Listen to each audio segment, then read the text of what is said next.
শুনতেছি ওই করিম বলে 5 ওয়াক্ত নামাজ পড়ে। করিমের কাছে পরীক্ষা করবার নিকে আমি এই রাস্তায় খাড়া থাকবো এই কাছার দিয়ে। যদি করিম আমাকে সালাম দেয় তাহলে বুঝবো যে করিম আসলে ভালো হয়ে গেছে। এই জন্য আমি কাছার দিলাম। দেখ ওই যে করিম আসতেছে, আমি কাছার দিয়ে থাকবো। দিই করিম আমার কি করে।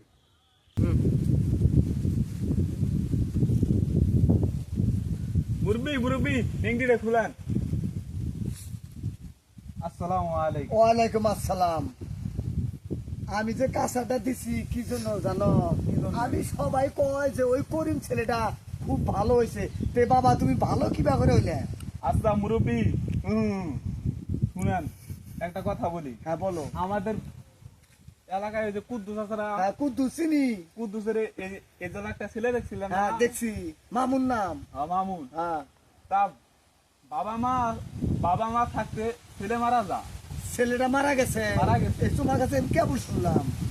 তাই তো এখন ভাবি হ্যাঁ যে নামাজ সারা কবরের জন্য কি হবে, নামাজ পড়ে যেন কবরের জন্য যাইতে পারি।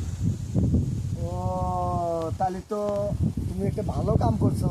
তে বাবা আমি ভালো হারবো না, পারবেন পারবেন। তাহলে আমি কি করবো? আপনি 5 ওয়াক্ত নামাজ পড়বেন, হ্যাঁ, তাহলে 5 আপনি ভালো হতে তাহলে পারবেন। ভালো হতে পারবো। নেংটি মারে কাজ করা যাবে না। অনেক মানে কাজ করলি তাহলে ওটা ওই হইলো মানে এই শয়তান হইলো।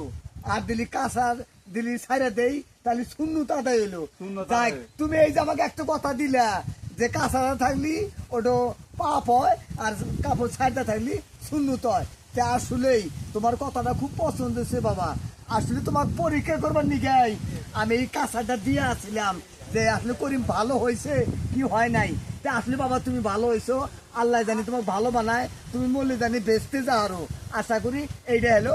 আসসালামু আলাইকুম। ওয়ালাইকুম আসসালাম, ভালো থাকেন।